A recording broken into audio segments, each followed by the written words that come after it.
Oh my goodness gracious. Oh my good golly gosh. Hmm. So let's start with these two guys in the party zone. Oh heck yeah, let's go to the party zone. Let's go to the party. Gonna get it on in the party zone. Oh my goodness gracious. Oh my god. I love immediately the Transformers in this. Like, I mean, because all of this was precipitated by this deck that you're building. Yeah, yeah. Right? And Bugs has come to a realization about, like, you know, what commanders are so appealing, you know, for some reason. It's not just that they're appealing. Like, so these two commanders are from a deck that I'm working on. These are two commanders that I'm kind of choosing between / like building the deck to be compatible with either, called a Multiverse of Pain. That's a mono red burn, fire in your face, like, hate deck. And yeah, what makes it fun is we're taking advantage of the whole Universes Beyond thing, which, that's what we're going to be talking about today, isn't it? Yeah, no, it is exactly what we're going to be talking about it, and I have mixed feelings about it, but I think everybody does. And I think that's kind of the point. I was saying this, like, before we started filming, that Universes Beyond is both for nobody and everybody, right? Where, yeah, like welcome to My Dad Can Beat Up Your Dad, the show where we talk about how even interdimensionally my dads will crush you. That's right. That's right. Because, yeah, no, like, it is Universes Beyond, like, you know, we have the phrase, like, the Fortnitification of magic and all of that, like, thrown around as this kind of derogatory notion. But, yeah, I mean, you did kind of have a nice counterpoint with, like, well, what is Fortnite?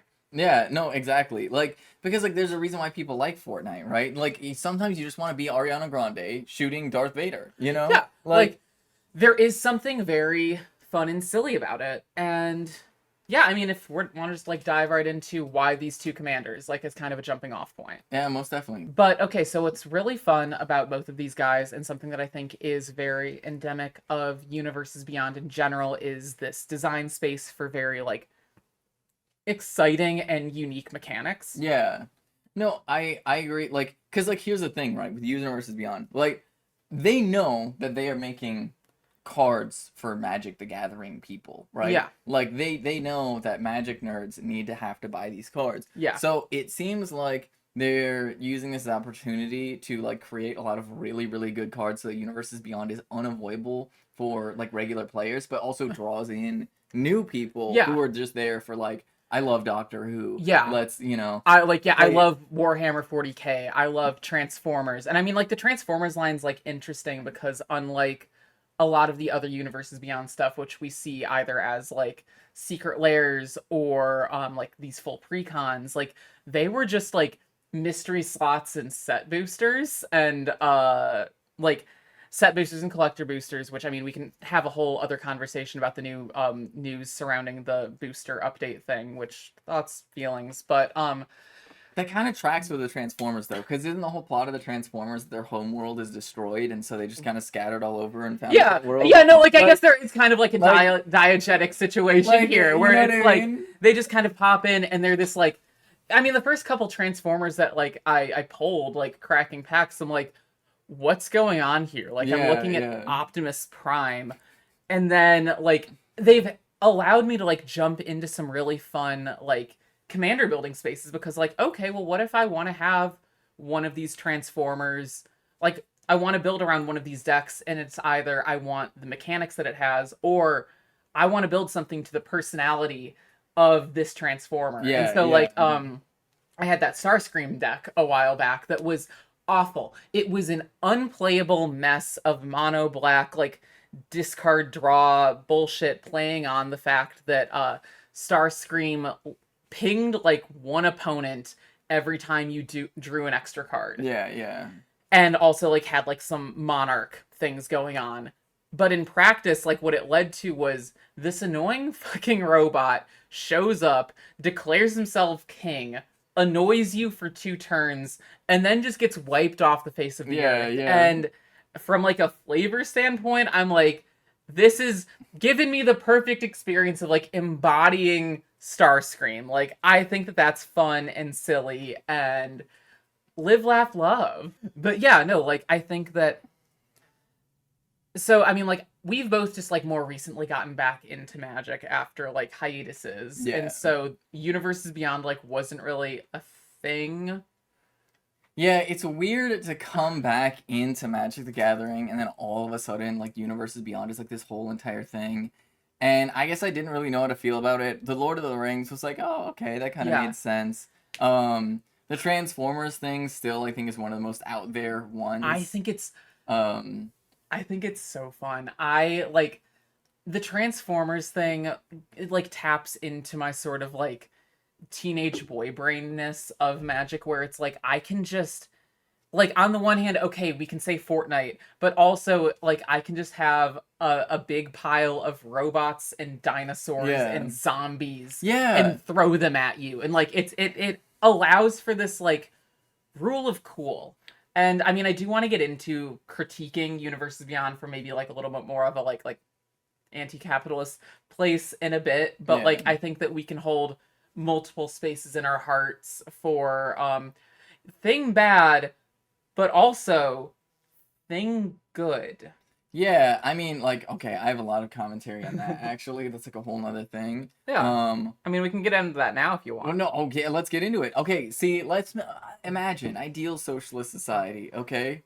I think under like an ideal socialist society, things like Universes Beyond would happen way more because if there's no IP rules, then you can bring in any IP that you want, and then the question of whether or not a card is legal in different like standard play formats is basically there would be like random impromptu councils of what makes sense to be like the core of Yeah. Magic the Gathering, Yeah. and then like create kind of like rules for like what like fan made cards would be allowed or not allowed. Because if there's no like IP, then all of the fan made stuff would become like Yeah. legitimate, and so like that's kind of like But so like okay, but I that's get like a the utopic idea, like, I right? know Where that's it's like like, the utopia but idea. where we currently live is like I this is a for-profit endeavor that's being used to like consolidate Wizards and Hasbro's own ID or IP. Like, you know, Hasbro owns Wizards, Hasbro owns Transformers, like Hasbro owns there's like the My Little Pony secret lair drops. Like there yeah are these like it is this like vertical integration thing that does feel really icky because like I've seen other people share in this sentiment that I have where it's like when you're playing with them it doesn't feel like you're not kind of being advertised something else. And like the Lord of the Rings cards I feel like are like there's certain Universes Beyond where I feel like that's a little less prevalent where like okay the Lord of the Rings cards took an entirely fairly unique approach in the art design. So it's like not everything looks exactly like the Peter Jackson films, which is cool. The Lord of the Rings cards felt less, or feel a little bit less intrusive because they're from like a similar place of like magical fantasy. yeah In many ways, like you know, magic is inspired by works like Lord of the Rings and yeah Dungeons and Dragons, and so like encountering like those brands that intellectual property like while playing doesn't feel quite as jarring and like everything has this kind of homogenized feel to it. yeah It's yeah like Gandalf's still a wizard. Go for it. Compare though like the recent Doctor Who cards where all of them share a likeness with the actors who portray them. yeah Like yeah that, which, you know, when I say new, like these were like debuted as decks I think like what like a week ago. I think it was last Friday that they dropped. And so like this is very recent. I have not had a chance to play with any of them physically yet. And I'm like, well, this feels like weird where it's like this is like David Tennant the card. yeah Like that's strange. No, it is super strange. And like I guess I don't know. This is something that's just bound to happen anyway because like giant companies don't want to produce new things, so they'd rather like come up with like old things Right. and like resell it and like understand the impulse for it. I guess like my general take is that like socialism would not save us from Universes Beyond. In some ways it would make it worse but also better. In terms of like what does this mean for content creators in like a different Yeah. space of like what does it mean to like create a film in an era where every executive wants you to have some sort of like franchise franchise IP, or multiverse or yeah Like, so that's a whole different ballgame, and that is genuinely killing content. Absolutely. Right? I hate that you're calling it content. Yeah. Like no, it's killing art. Like, I mean, yeah, it's turning art into content. Yeah, it's the gray gooification of media. Yeah. And yeah, so like Universes Beyond is like necessarily a symptom of that. Yeah. And at the same time, it's one of those things where like this is a game, this is a play space. These are game pieces. Yeah. And so if we as consumers and we as players cannot, I mean, like, you know, you could have like I'm gonna take my hat off actually. You could have a like house rules situation where we don't allow Universes Beyond cards at tables that we play at. But I feel like that's like limiting, because like if someone's excited about a card or excited about a mechanic or excited about just like getting to play with an action figure, I don't want to like yuck their yum. Yeah. And so I find it like hard to, I find them kind of like almost a necessary evil that I have learned to stop worrying and love the swarm.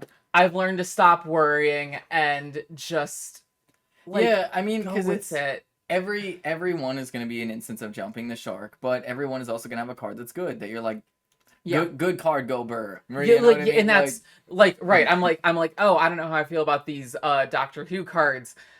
There's also that fucking dinosaur that turns every historic card you play into a 7/7 dinosaur, and I'm like, I can kill people with chicken nuggets. I mean, and they just literally came out with better Decanter of Endless Water. Yeah. Right? Where it's like, oh, this is Decanter of Endless Water, but it's a 2-drop.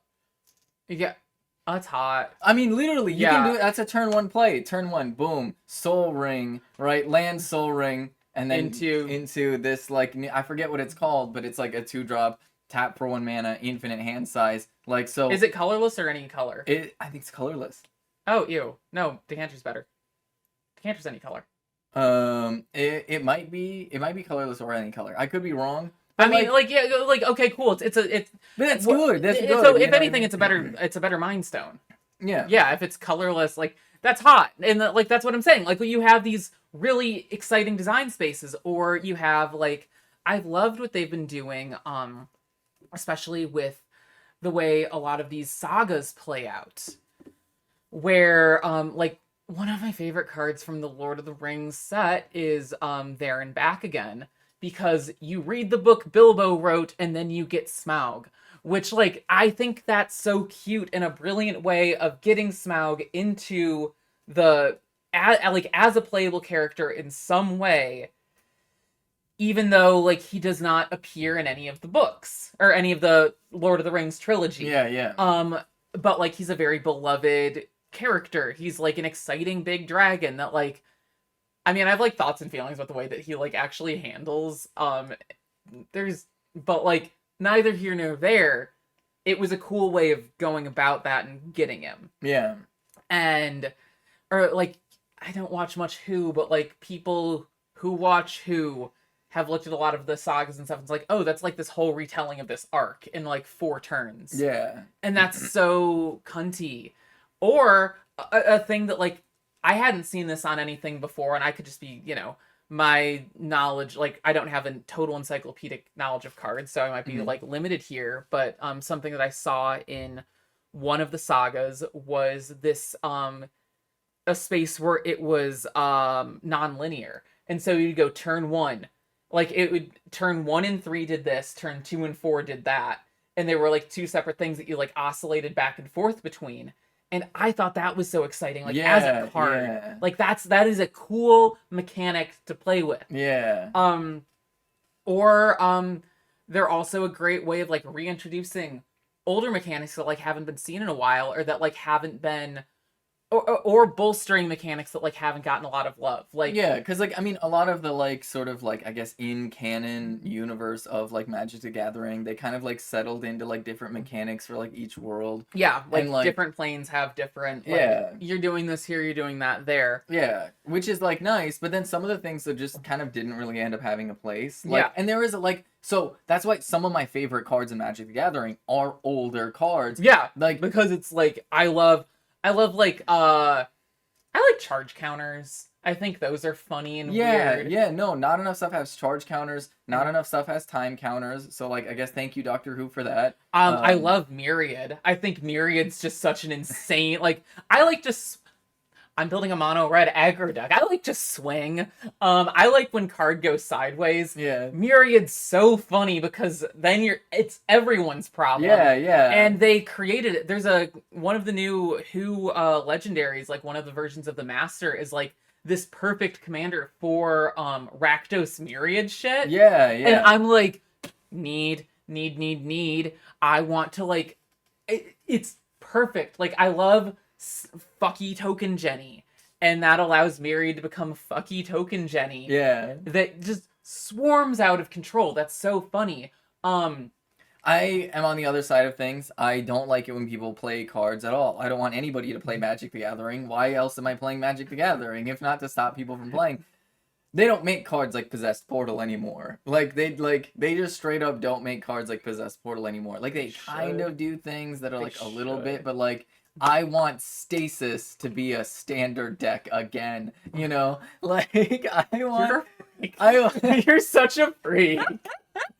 That's terrible. I want to see you build it. Like, oh my god. Yeah. So yeah, like that's what I want. Like I want a Planar Portal, or not Planar Portal, Possessed Portal. I want my Possessed Portal where nobody draws cards, everybody sacrifices. You better hope that you have a board state, because if you don't, it just turns it into this like attrition where everybody is like suffering collectively, and like mechanics that mess up the whole board for everybody. Our ideas of mechanics that mess up the whole board for everyone are very different. Like, I don't know. Like, that's just funny, though. What's funny? This card. Oh, yeah, the Dictator of the Twin Gods. See, you go the opposite direction, right? Bugs will be like, I don't want anybody to do anything. And Bugs is like, I want everyone to do everything. I want everyone to do everything, yeah. Sure. Yeah, this is going to be another little show and tell while we talk. And I know that this is getting away from Universes Beyond, but we wanted to use Universes Beyond also kind of as a jumping off point for a conversation about like mechanics and mechanically unique fuckery. Oh, yeah. Which also, I know something you don't know about the Fallout cards. Ooh, really? Charge commanders, baby. Charge counter commanders. Wait, what do you mean? Commanders that generate charge counters and shit. Like they're charge counters are coming back in a big way. Really? Yes. Okay. I'm really, really stoked. We can in a little bit take a look at that. I just want to show that I'm a terrible person. Yeah. Oh my god. Like, yeah, you like when nothing happens, and let's swap those three for these three. This deck's gonna be fun to play against, isn't it? Oh my god. This deck is gonna be brutal to play against, and this, like, I need you to understand, you are giving me the motivation right now to build a Stasis commander deck. Good. Like, I am going to do this. I'm going to create a deck that is just, like, nothing happens, nobody does anything. You're about to create an environment that is so toxic. I might even just throw a couple of little toxic guys in there so that while everybody is dying, I'm just pinging people for 1 toxic damage. I support that. Like, where's the funniest card?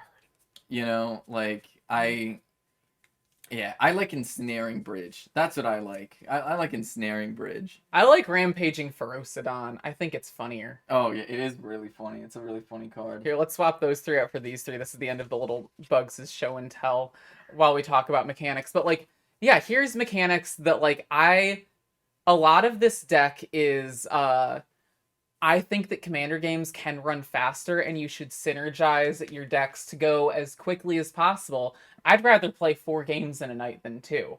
So that's a fair point, and you're honestly right. And that's what's so funny about how I play Magic. Although I will say, like, the thing that I like playing about Magic is my turn, and the things I don't like is other people's turns. No, what's counter argument? If you goad creatures, it's always your combat step. Oh my god. You're always just I play Magic to watch wrestling. Oh my god. I'm the heel. I'm setting everything on fire. Look, Descent into Avernus. It's just, look, everyone gets treasure and pain. Yeah. It's great. Oh my god. And then, oh my god. But what's really funny is put the red terror, swap the ant for the terror. This just means the game's over. Yeah, literally. Because you ping people with Descent, all will be one sees that, and the red terror sees that. The red terror sees that a red thing's happening, so you put a 1/1 counter on terror, then all will be one sees that you put a counter on something and pings people, and it's a red source, and I won now. Why wouldn't you want a deck that can win in, like, 6 turns? I mean, yeah, quite literally, if all will be one is your turn 5 play, it's like...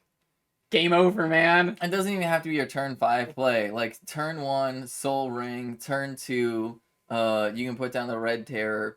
Turn 3, you can put down all will be one. And then turn 4, you can deal 1 damage somehow, and boom. Yeah!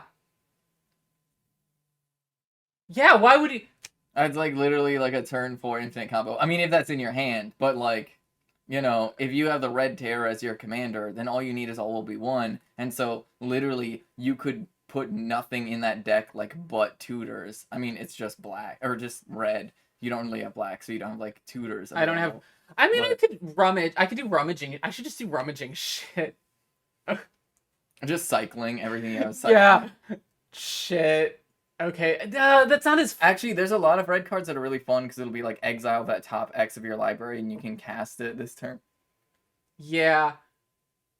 To fish through your deck really fast. Alright, maybe I'll have a version of this that wins on turn 2. Yeah. Or, what, we can get all be won by turn... I mean, you literally 3, just, like, yeah. literally do the Red Terror as your commander, nothing but mana rocks. Yeah. Right? Nothing but mana rocks and, like, fish through your library type and stuff. And cycling, yeah. And, like, I mean, it's silly to fish that hard for all will be one. Yeah. You would need to put, like, an Elixir of Immortality in there just to stop yourself from dying if all will be one is, like, your last card. Yeah. No, I know. But see, this is, like, getting back to everything... I love when mechanics. I love when, like, cards do the funny thing and you're able to create these, like, really exciting, silly sentences. And, like, and I like a game that goes, like, I like a quick game, but I like a game where it's, like, it's not just a combo off. It's, like, there's a little bit of a narrative arc to it. Yeah. And Universes Beyond is a really fun way of finding new and exciting mechanics or finding, like, hilarious little, just, like, it's making cards talk in a way that we might not have otherwise been able to get to. Yeah, it's like just within, like, it's an exciting design space. It's turning the volume up on flavor. It's turning the volume up on, like, what if flavor? What if commander decks were more than just, like, nerds going through cards with, like, keywords? Yeah, and like, yeah. Right, because, like, like we just said, there's a version of the Red Terror where it's let me show you my entire library and then I win. Yeah. That's okay, but it's funnier if it's like, well, what if I dealt the most damage possible? Like, because there's other win cons within this pile of things where it's like, commander damage, probably. Because I want to swing with the Red Terror. I want to make a big bug. I'm Bugs. I want the bugs. Yeah, exactly. Like, and that's really, I think, the heart of it is, it's fun. This is kind of a tutor. And that's kind of what matters the most. Virtue of Courage. Whenever a source steals non-combat damage to an opponent, you may exile that many cards on top of your library. You may play one of those cards this turn. Yeah, I mean, literally. Like, like this right here, this combo is, like, a pretty solid board state with, like, a win condition right there. Yeah. Like, but, like, you know, it's a funnier win condition. Or it's more of a someone else loses condition. Oh my god. Yeah, Curse of the Nightly Hunt. Like, I don't know. I think that, like, I'm here to play the most Magic. Yeah. I'm here to make everyone play the most Magic. Yeah. I'm here to figure out how my turn can be your turn, even in mono red. Like, I don't know. Like, I just... really, okay, like what's really exciting about like Commander as a format to me is figuring out ways of like reintroducing funny mechanics and keywords and like giving them like taking cards that like are 10 years in print difference apart. Like these cards would have never shared a standard and only having one of them in a deck, so it's not creating like a funny potential combo all the time, but it's like what's like the weirdest way to smash these two ideas together? Yeah, like, because, like, I mean, that's one of those things with Magic, is it's so big. There are combos that a lot of people just don't realize exist. And then, like, all of a sudden you'll be like, wait, what did I just see here? Yeah, it's like, oh, like fuck, I play cards in here that, like, no one thinks about. And that's because it's Commander. That's the fun. Yeah. Like, I've got 100 slots to find something. I feel like I'm just, like, showing off the fact that this is unsleeved. I literally have just been putting this together since, like, the last night. There's only some very expensive cards in here. But, like, I love showing up to the table, like, no matter what my red deck is. I need to get more copies of this. I will always, always, always slot in one of my boys. Where is the boy?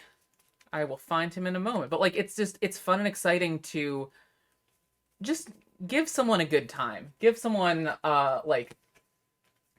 Oh my god. And part of giving a good time is just, like, showing off a funny card. The Wumpus. The Shivan Wumpus. No one's thinking about the Wumpus, but to me it's not a Rumpus until we got a Wumpus. Yeah. And, like, look at this guy. He's perfect. And he's a card from, like, I don't even remember what set this is. But it's, like, this is, like, what? 10 years, 15 years old? Yeah, I mean, if you got a Soul Ring in hand, this is a pretty epic turn 2 play. And I've done that. Like...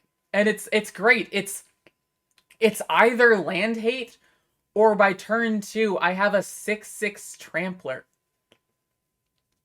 And I get to say, I attack you with my Shivan Wumpus.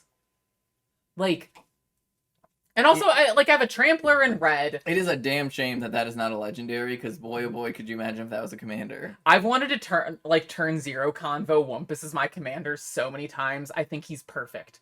Like, because I, like, whenever... Maybe we do this. Maybe we do a thing where we'll, like, what's a card we wish was our commander, and that we wish could be a commander, and just make them a commander. Like, because I think the Regal Bunnycorn is not legendary. No. I want a Regal Bunnycorn commander so bad. Oh my god, it's so... the Regal Bunnycorn's perfect. Like, it's Lurgoyf shit. I love Lurgoyf-shaped creatures so much, and, like... That bunny. I was playing a game the other night where someone had like a turn 2 or 3 bunnycorn, and like everyone just kind of looking at it. Everyone's just like, It was a bunnycorn in a an Enchantress deck. And it was a green-white Enchantress deck with, like, running a lot of the new Eldraine stuff that was, like, creating those auras. Oh my god, yeah. And we're just like, oh, no, swords that thing immediately. Yeah, like, kill the bunny right now.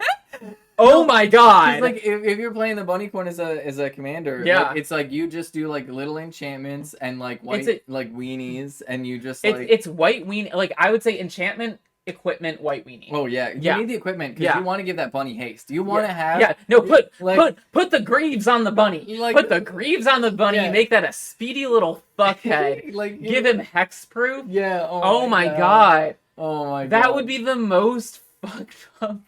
Like, and like I would love to see more conversations like that. I'd love to do, like, let's put together a pod sometime and try to record this, where it's like, we've all given everyone the heads up of this is my fucked up problem commander. Yeah. And, I mean, full ass, if I'm running the Wumpus, it's nothing but land hate. It's nothing but land destruction and Blood Moon and, just, like, Wumpus gas. Yeah. Like, it's just Cantrips and Wumpus gas. That's the name of this episode. Cantrips and Wumpus gas. Oh my god. Oh my god. I mean, because that would be iconic. I love land destruction. Speaking of mechanics, Oh, land destruction. underplayed. Oh my god. Under fucking played. I like, especially in Commander. Yeah, no because one. like if somebody is spending $60 on one land card, you bet your ass I'm gonna spend 4 mana to get rid of it, right? I'll like, spend 3. Demolition Field that shit. Yeah, Well, I mean, yeah. I guess that's 4 because you got to play the 1, then tap that, and Yeah. tap 2. So yeah, 4. Yeah. Yeah, or like a plow under. You gotta Yeah. love the plow under. I mean, like, we could wasteland it, but I don't got the money to put a wasteland and everything. There's always that one artifact which is it's torture, right? But it's like you can play an additional land each turn, And then you destroy it. And anytime you tap a land for mana, it goes back to your hand. That, oh my god. Yeah. Just, oh my god. I almost put that in my elves deck. Because I was like, I don't think my elves need lands, really. Like, no, you had it in the Slivers deck. I remember. I remember that card. That was so fun. It was pretty funny. I didn't like playing it in the moment, but in hindsight, I need to rebuild my Slivers deck. I need to genuinely rebuild my Slivers deck because that was a torture device beyond all reasoning. Yeah. And it was beautiful. It was a masterpiece. It never won, but it always showed up. Okay. Hold on. Someone in chat should answer this eventually for me. When things do multiple times that amount of damage, like, how does that stack? It stacks.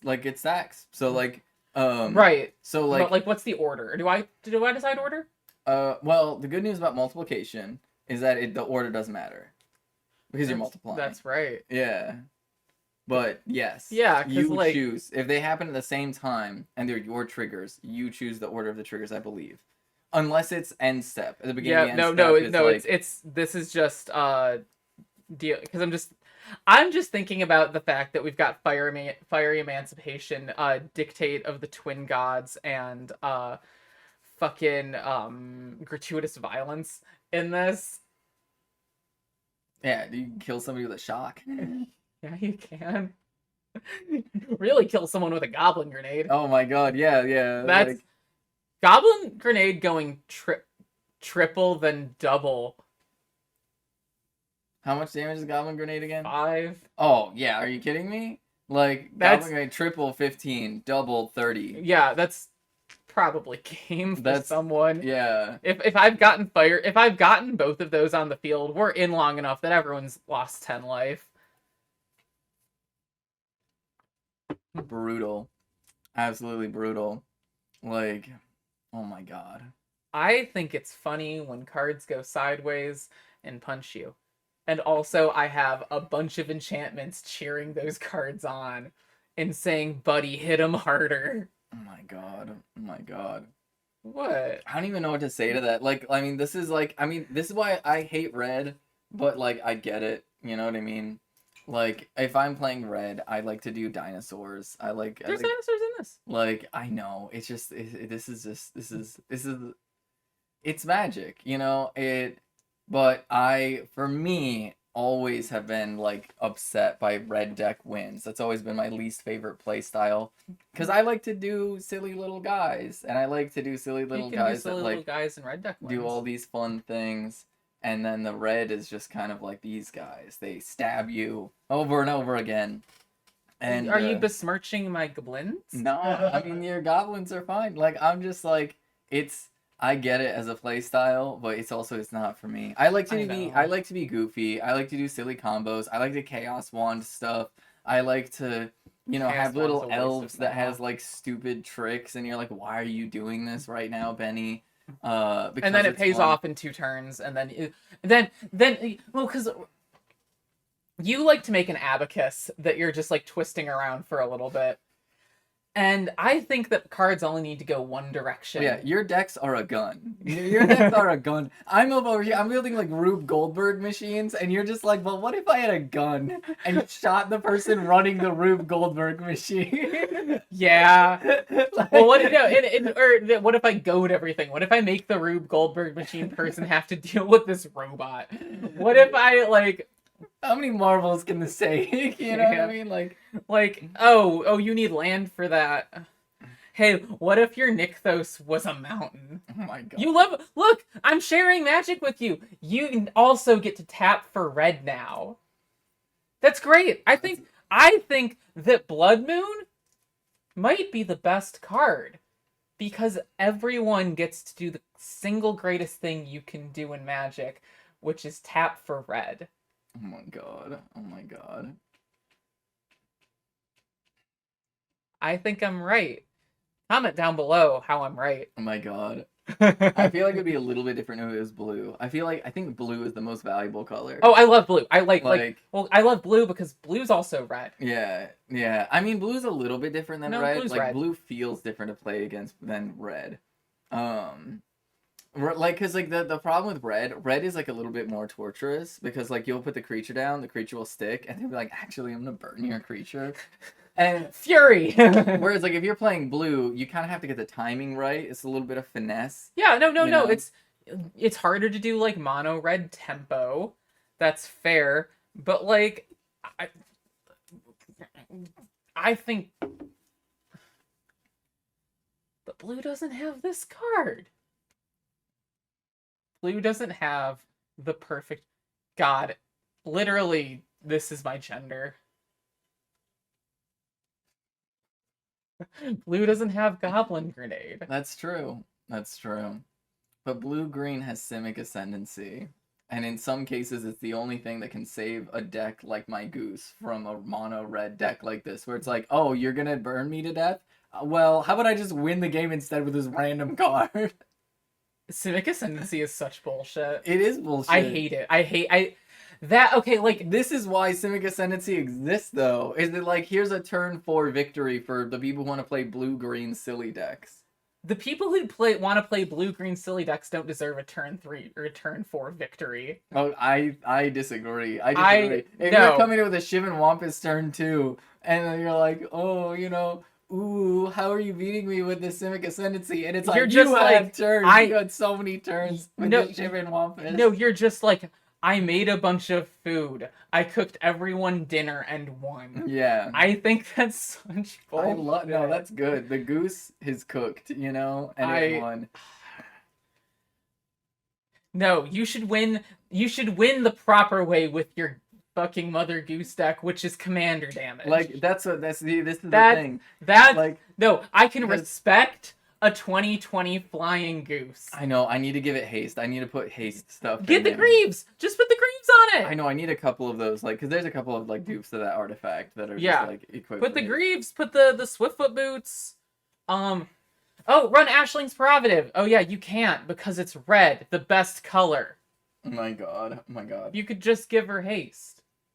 No, yeah, I need to give the goose haste because that's a really fun win con. Open up to red. Put this in the deck. Well, I can't open up to red because the goose is the commander. But you're in green. You have tutors. You have worldly tutor. Just tutor out the goose. No, you can't put it in your deck. That's one of the rules. Is like you literally cannot put anything with like not in your. No, like... I know how commander works. How would I put this in then? Find a different commander. Like a green, red, blue commander. I'm like sitting here, I'm like, what's the point? And it's like, oh, to find a different commander. Oh, okay. Find a different commander. Splash red. Put things that give the goose double strike in there. Oh my god. You want to do 40 commander damage, right? With a flying goose. Oh my god. Oh my god. I'm helping. The goose not having haste is a regular problem that I deal with because everybody has a turn to deal with it before I just win. Yeah. And yeah. Oh, I gotta put frickin' Blasphemous Act in here. I should put that in here because that's so funny. That's maybe the worst board wipe complimentary. Oh my god. Oh my god. You can convoke it. It's perfect. Oh shoot. Yeah, so I don't know. Like red is a fun play style, but also like I don't know. My favorite mechanics exist in blue and green. That's where like ultimately or colorless. To be honest, like the colorless mechanics are always gonna be my favorite of all time. Yeah, like Annihilator. Like literally no, Annihilator. Annihilator's great. I'm here for Annihilator. Anything that like forces people to like sacrifice lots of stuff, anything that like really messes up like everybody's board state. but without being like a board wipe is really fun. Like Asinine Antics, right? Yeah. That was like that's a so fun card. It's such a fun card to play because not only is it like an asymmetrical board wipe, but it also puts creatures on the board for you. Which is hot. And like I love that so much. I love that. And you force everybody to come back and recreate their board state, and all of a sudden you've got all of these flyers. Like it's a beautiful card. It has finesse, right? It has finesse. And like a Goblin Grenade just kind of doesn't, and this is just a Goblin Grenade has so much finesse. It's just a card. Like, hey, what if I threw a goblin at you? Yeah, what if I and threw it a goblin blew up? and dealt 5 damage finessedly? How many other things can do 5 damage instantly? That's right. That takes finesse. I think we have a different definition of finesse. It's not bad. It's falling with style. My God. So yeah, that's like Universes Beyond. Universes Beyond. Mechanics. Oh yeah, Mechanics. this did just turn into Red Deck dominates the conversation. Yeah, that's okay. Oh my God. I mean, because like one of your favorite mechanics is just like somebody showing up to somebody with a Rube Goldberg machine and just shooting them with a gun. You know what I mean? And Universes Beyond has given me so many fun gun components. It really has. Gun components. That is one of the things that's more difficult about playing like I do. Is like finding the silly little mechanics. Is like you just have to fish through more cards. Yeah. And because like I haven't seen the Fallout cards yet. Do we want to do a quick to tie this back into talking Universes Beyond? Do you want to do a live reaction? I haven't seen the Doctor Who cards either. I haven't seen either of those. Oh, like, you know what? Let's turn this into a little nerd out situation. Pivot that camera over into a window. Let's open something up. Hold on. Ooh, we'll cut from here. Let's do some live reaction stuff. Because I think you would really enjoy them. And we're back. So we're going to do a little bit of live reacting to some Universes Beyond stuff now that Scryfall has all of the Doctor Who cards. And Benny, you've seen like none of these? Yeah, no, I've not seen like any of them. So they're all super fun. I'd like to show you some of my favorites, if that's all right. Yeah, of course. So we've got this guy. Displaced dinosaurs. All right. As a historic permanent enters the battlefield under your control, it becomes a 7/7 dinosaur creature. And note how it doesn't say non-token. I want to put this in the Goose Mother. Yeah. Because then when the Goose Mother ETBs, it ETBs with that many 7/7 dinos. Yeah. Instead of food tokens. No, they're food token dinos. Yeah. Yeah, they're killer chicken nuggets. This dinosaur makes killer chicken nuggets. And I think that's amazing. This is gonna be a big scroll down too. Are we in the multicolor? Oh, this is just hot. They literally just have the devil. I love that. Which is like, I mean, one of my favorite episodes. It's really, really good. It's actually 2 episodes, and it's amazing. Brilliantly written. Gain control target creature until the end of turn. Ooh, that actually, like, okay. So this is where I'm seeing what you were talking about earlier, where, like, this is what he does, right? Like, so this is just a body, right? Yeah. The mind will, like, possess different people to try to escape, like, the planet it was on. Untap it, gains menace and hasten to the end of turn. That makes sense. The beast enters the battlefield tap with 6 stun counters on it. Whenever a creature does combat damage to its owner, untap the beast. So you want to be spell slinging, or I guess. Oh no! So like, you want to be doing the thing of like grabbing other people's cards and whacking them with it, and being this like evil little demon shithead. No, I love this, right? Because red, black, there's tons of token Jenny. You throw this down, you attack with 6 creatures, right? Or no, wait. Whenever a creature, wait, because when a creature goes combat damage to its owner. Yes. So you start. So it has to be the one that you steal. Yeah.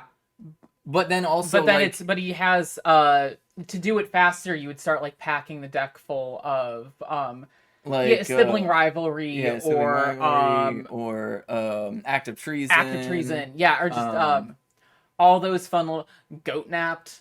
I think, or Goat Nabber, I think is one of them. Yeah, Like, Black has a bunch of this too, where you can steal. Like, I mean, literally, like, Breach of Multiverse obviously is gonna work really well for this. The other card where like where everything comes from the graveyard, from all yeah, graveyards, yeah, no, and like, so you can get through the untap and also its card draw. This would be like, and this is what's fun about Universes Beyond cards is they give you these like really exciting build around ideas. And I also like that this deck, or like if you were to build a commander around him, yeah. I don't think it's telling you just how to do it. I want to build this commander. I wanted, like, literally after we film this podcast, I want to sit down and make a deck list on Architect and Or here's this card. This card I want to play so hard. okay. The legend rule doesn't apply to tokens. Cool. So you can just infinitely copy like legendaries. More importantly, triggered abilities you control can't cause you to sacrifice or exile creature tokens you control. Myriad is a triggered ability. At the end of Myriad, you're supposed to, like, at the end of your combat step, you're supposed to sacrifice all the little tokens you make. Yeah. Instead, they hang out.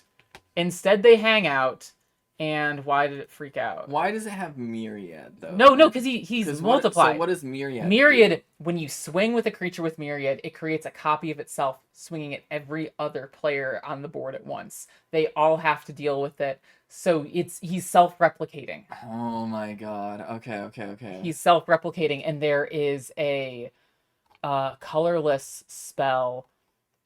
It's Cyberman.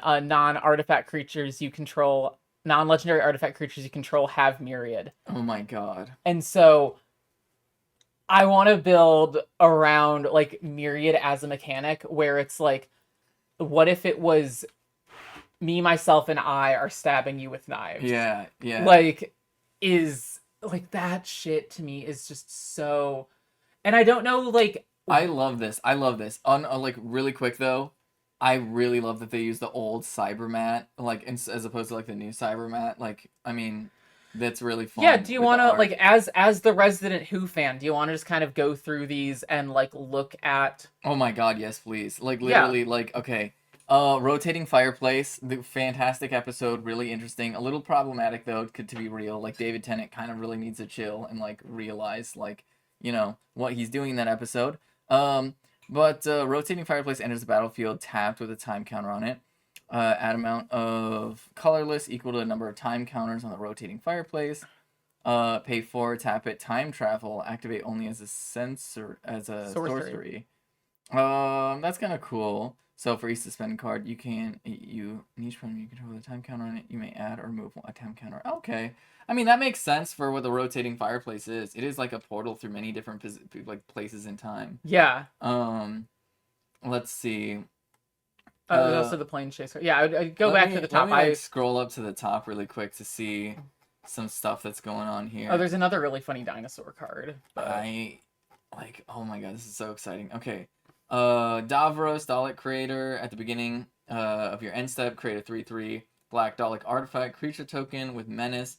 If an opponent lost 3 or more life this turn, then each opponent who lost 3 or more life. Villainous choice. It's a villainous choice. You draw a card, or that player discards a card. Villainous choice is a mechanic I'm really excited to. I really, really, really, really, really hope it's not unique to the Who cards because I love like again. I want to play the heel in everything. That like. I was underwhelmed about Doctor Who at first, but this card, this is the rack. This is a better the rack because it has red. This is a burning rack right here. Ooh, that's what I would call the deck, the burning rack. Yep. Nope. See, like, it's I get a card, or you lose a card. Pick one. Like, this just like I love something that, like, as I've said a million times, I want something that forces the player to roleplay as the commander. Yeah. And this just will let me get evil at the table in ways.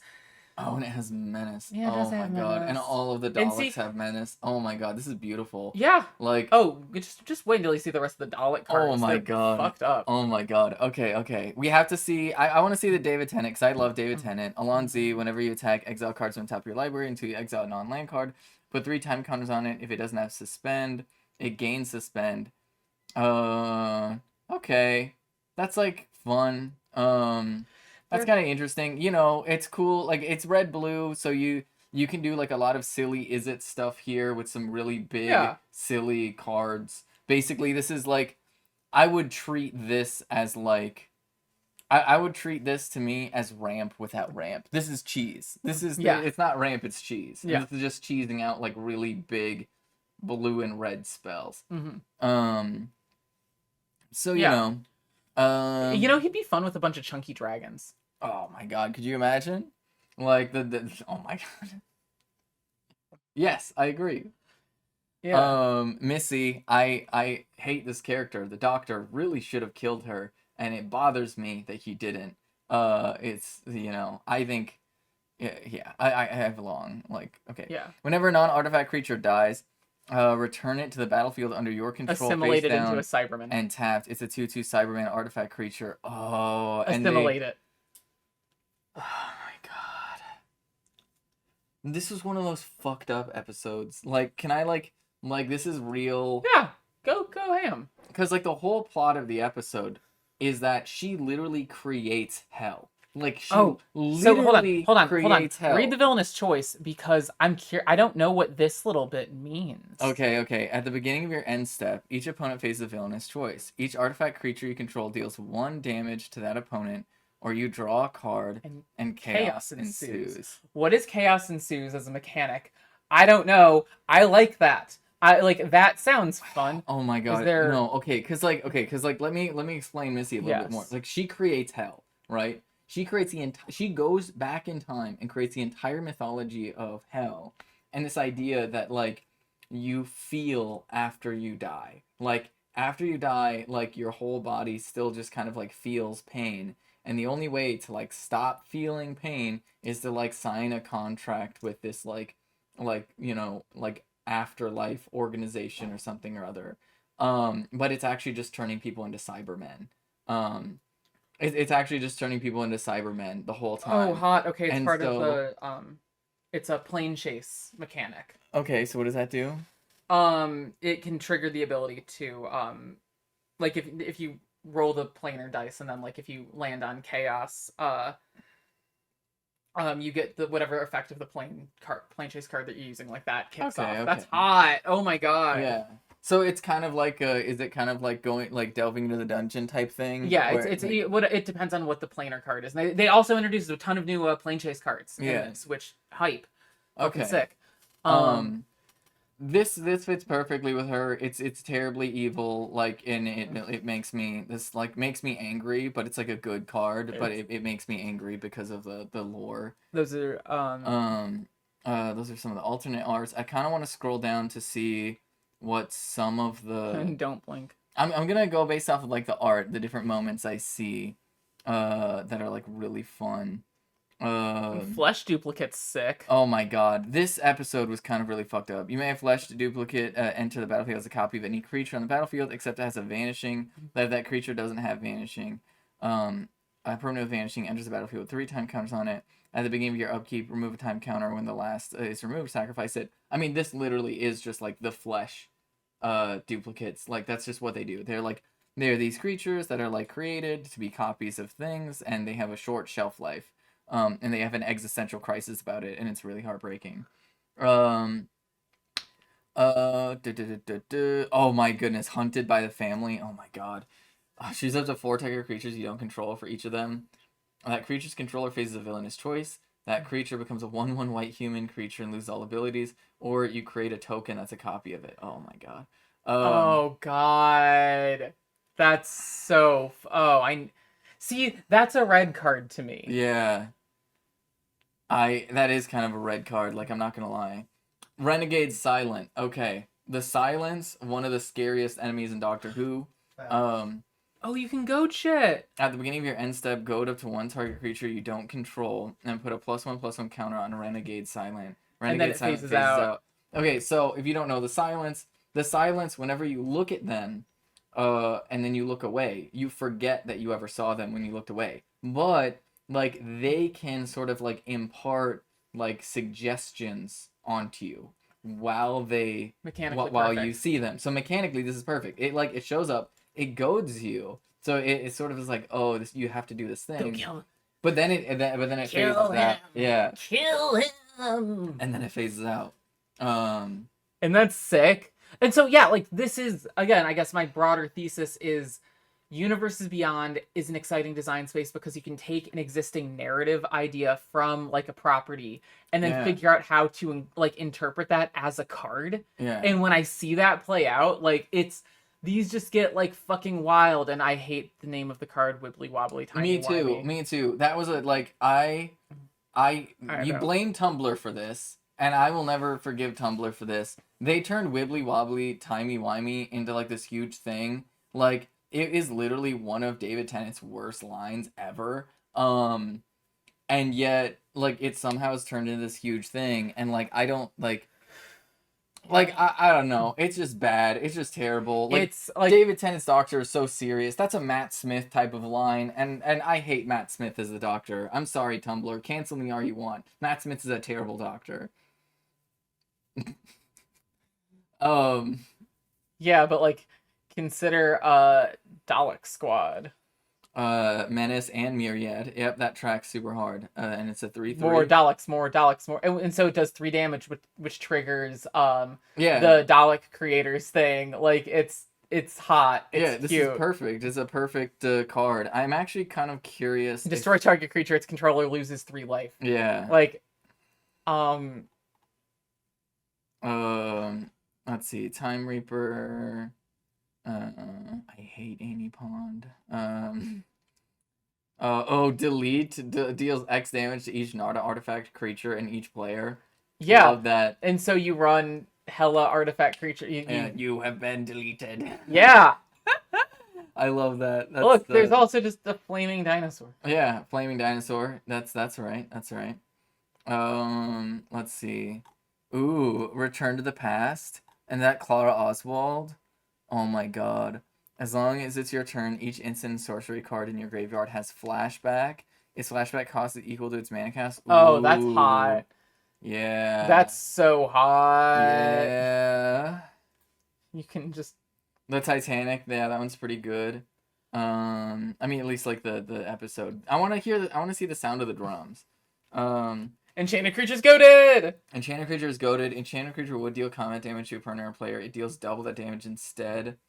And you pay 3, return the sound of drums to your graveyard to your hand. Yeah, this tracks. Because, like, do you know the mythology behind the sound of drums? I have never seen a Doctor Who. Oh, perfect. Okay, so, so basically, you know, there's this time called the Time War. Yeah. And Doctor Who ends the Time War by committing a war crime. He literally erases his whole planet from existence. Everyone. All the Time Lords are gone, erased from existence. But they manage to hide themselves away in a little pocket universe, right? But they need to find a way back into the regular universe from the pocket universe, and they need somebody to do that. Yeah. And so what they do is they have this clever plan. Their clever plan is to send a signal through the time vortex, which is like a big, like, sort of weird hole in space and time. Same. They send a message to the time vortex to drive a literal child insane with a noise, right? And that noise is just this like very specific drum beat, like just this like simple rhythm. And that rhythm is basically the homing beacon for this little pocket universe into the main universe. And so that's why this person... So they're going crazy, they're hitting harder. Yeah. And then you can repeat it over and over because they're trying to get it. Yeah. Yeah. Okay. Yeah. And so it's literally like, it's yeah. And the Master was the Doctor's, like, childhood best friend. And he turned into a supervillain because, like, he was driven insane by the drum beat.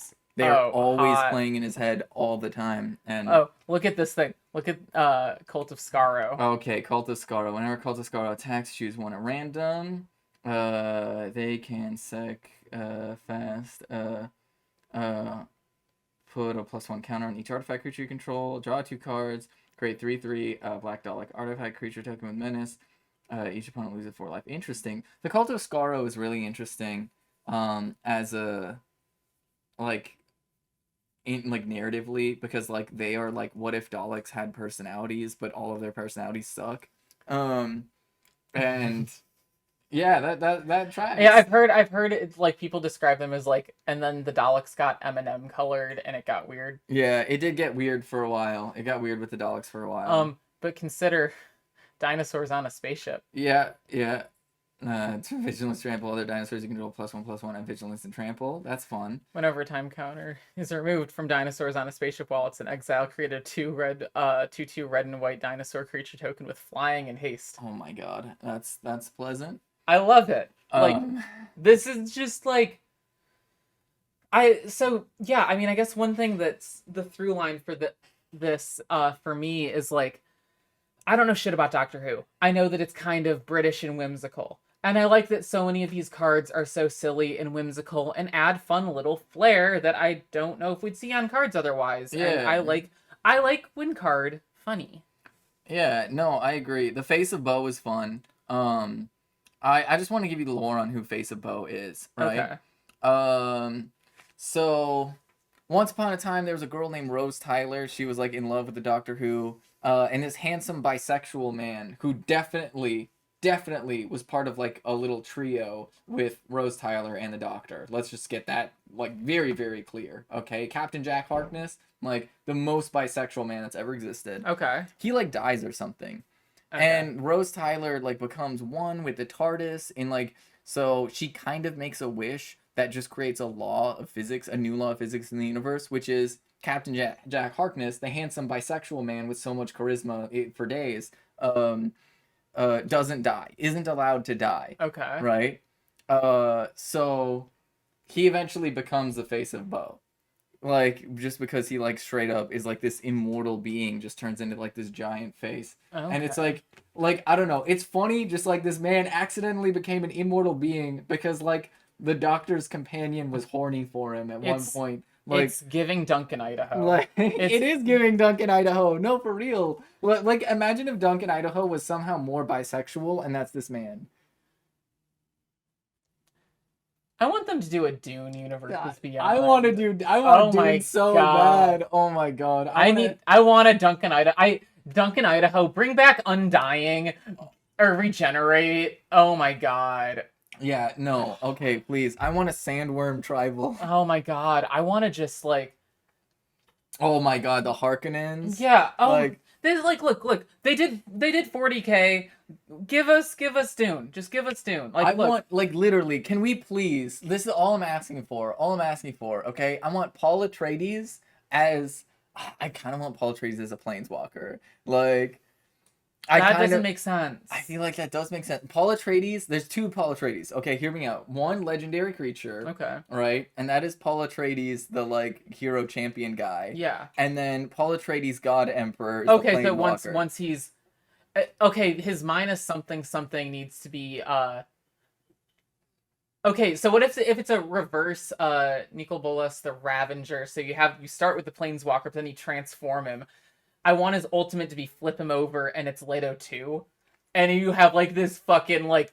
It's just, like, World Spine Worm. It's just, like, 15/15 giant worm with trample. That's what I'm saying. Like, come on. Yeah. Like, yeah. Oh, my God. That, or, like, the Sardaukar Warriors. Like, come on. Oh, my God. Imagine the Sardaukar Warriors showing up, and, like, because, like, they would have to be white, right? Yeah, probably. They would have to be white. Like, and so imagine you're running a deck that is, like, very focused. You've got, like, a Johnny... And, like, all of a sudden, like, a Johnny's got his little cat boys hanging around.